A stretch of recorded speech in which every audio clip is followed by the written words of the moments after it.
All right, man. Let's wrap it up with the Tampa Bay Bucks. If you were listening to us last year at this time, we probably weren't saying a whole lot of positive things about the Bucks, right? We didn't know what they were going to be. We didn't know that Baker Mayfield was going to have that breakout rejuvenation last year with Dave Canales and that offense.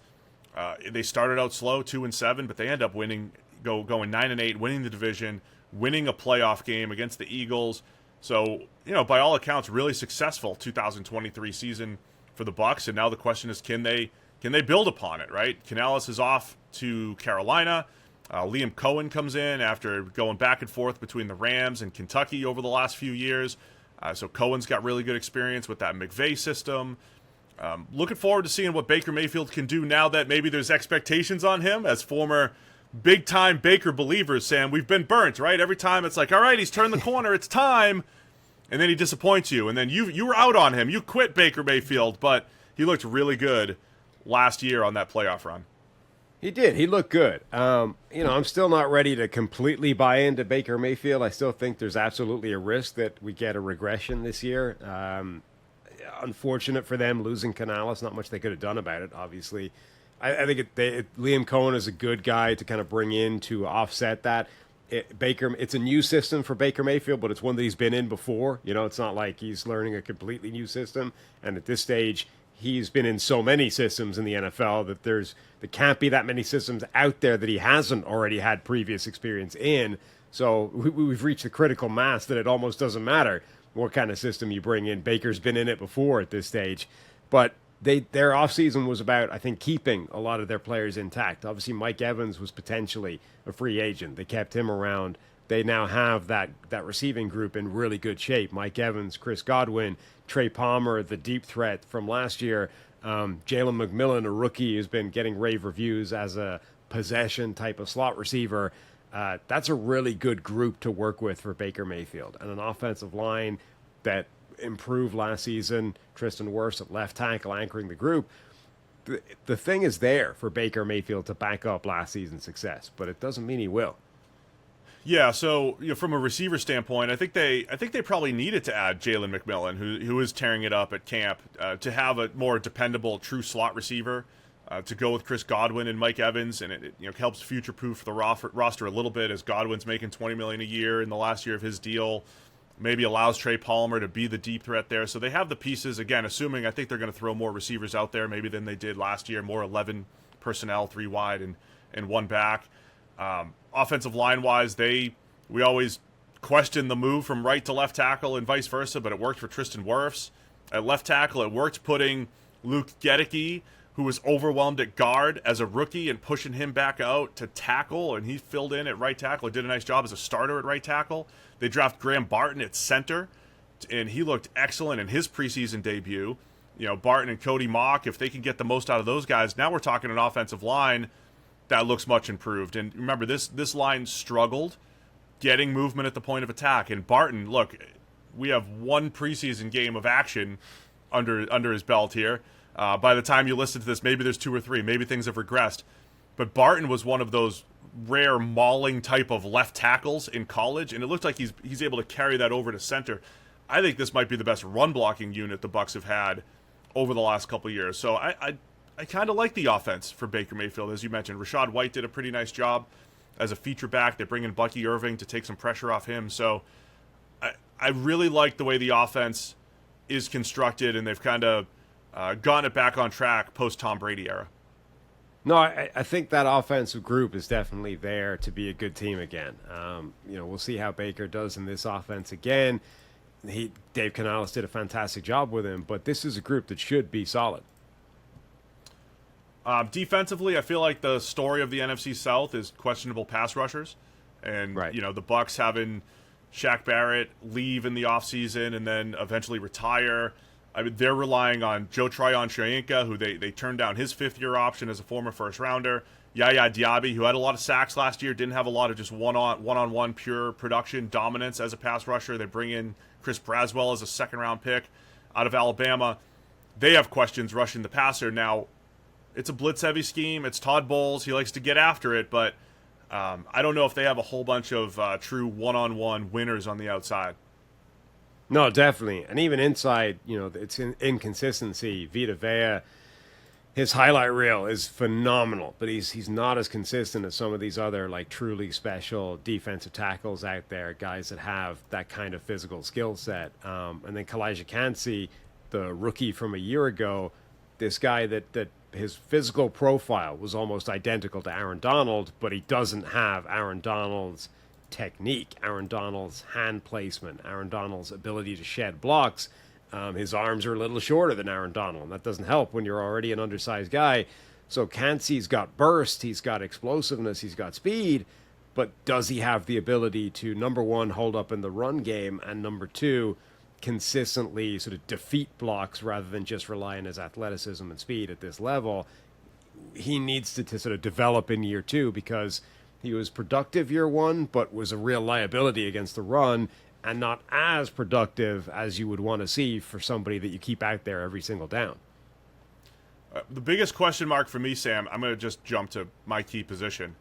They traded Carlton Davis this offseason, and the Carlton Davis, Jamel Dean, former Auburn duo of just big physical corners, they had a really good run together. Just a really good run. Won a Super Bowl. And they trade Carlton Davis, and I don't think they have a great replacement on the roster. The cornerback 2 spot, we're talking Zion McCollum, who's an athletic freak into year 3 of his NFL career. Josh Hayes, a 2023 6th-round pick. There's not a lot of experience or production there. McCollum had a 46 PFF coverage grade last year. Again, remember when Tariq Woolen had that incredible combine of size and speed, and we hadn't seen much like that at the cornerback position. McCollum was similar that year in 2022 at 6'2", 199, but he hasn't put it together yet. 46 coverage grade, as I mentioned, 51 the year before. So I think they took a bit of a chance trading Carlton Davis and leaving that spot open. That's the one position battle, I guess, that I'm keeping an eye on and that they need to figure out, or else that dude's getting picked on. No, definitely. It's a potential weakness now. They've sort of turned over that secondary. The slot, they traded away or gotten rid of Sean Murphy-Bunting before that. So they've already kind of restocked the slot. I think that's in an okay position, Christian Eisen. But that Zion McCollum spot is a potential weakness. Now, maybe they love Zion McCollum because of that athleticism and that freakish speed and the size. And, theoretically it's there. But Zion McCollum, coming out of a small school who hasn't dominated yet at the NFL level, that is a big risk to have him as your number 2 corner. All right, paint a picture for me, your best case scenario here for the Bucs heading into the season. Best case scenario is Baker Mayfield picks up where he left off, just repeats last season, and the Bucs have gotten the sort of rejuvenated version of Baker Mayfield, who maybe is not as good as sort of number 1 overall pick, like absolute future superstar, but has sort of settled in now to a good, productive, capable starting NFL quarterback type of role. And when you surround him with a good receiving core and have a good offensive line and a good run game, that's a group that can absolutely do some damage. So I think best case scenario is you just get a repetition of that Baker now that he's got the contract and now that you have a new offensive coordinator and system in place. Yeah, I mean, I'm with you there. Baker shows consistency. Mike Evans remains a stud. Graham Barton, builds on the early success that he's had through camp in the preseason, and even some of the holes that they have defensively. I guess you're probably relying on Todd Bowles and his magic, the way he blitzes and keeps quarterbacks off balance, and all that comes together. And look, it still hasn't been a great division for a few years now, the NFC South. It's still a winnable division, really, for any of these teams if they catch fire. So the Bucs have a chance to, win the division once again and go and do damage in the playoffs. I don't know if they're ready to take over the best teams in the NFC. And look, I think the Eagles are one of the best teams in the NFC. I know they beat the Eagles last year in the playoffs pretty handily.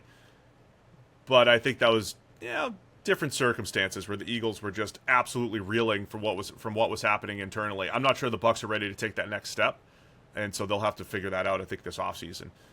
Worst case scenario wise, you call the Baker regression. All happens, and I think those defensive question marks remain questions at corner and then in rushing the passer with 4 men. Yeah, worst case scenario is exactly that. Like you get a bad Baker Mayfield season, which which have tended in his career to follow good Baker Mayfield seasons, which is the concern from a Tampa Bay point of view. It's actually remarkable how much his career bounces around, good, bad, good, bad. So this was a huge season for him last season. The year before was catastrophic. And, you know, the worst case scenario is they just paid him. Okay, they didn't give him top of the market money or anything, but they just gave him a good contract. And if he just goes in the tank again, they're back to square one. Just to recap what we're talking about so people can remember, Baker, the number 1 overall pick in 2018. We loved him, said he was the clear number 1 in that draft. He wasn't. Josh Allen and Lamar Jackson were in that draft.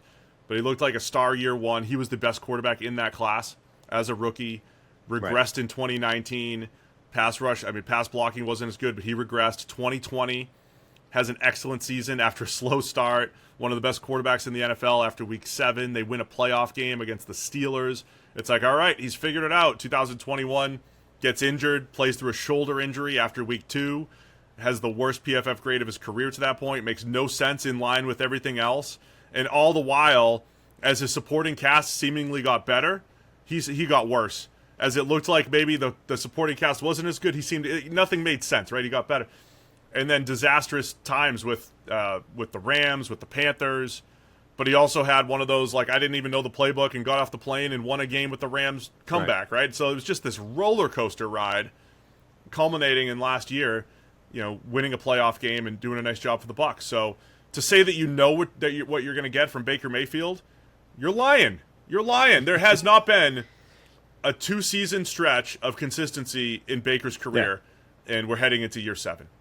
Right. Really in either direction, you know? Like every year has been different to the last in some way. So, repetition of a Baker Mayfield season would be a huge win for Tampa Bay, and not repeating it would be their big concern.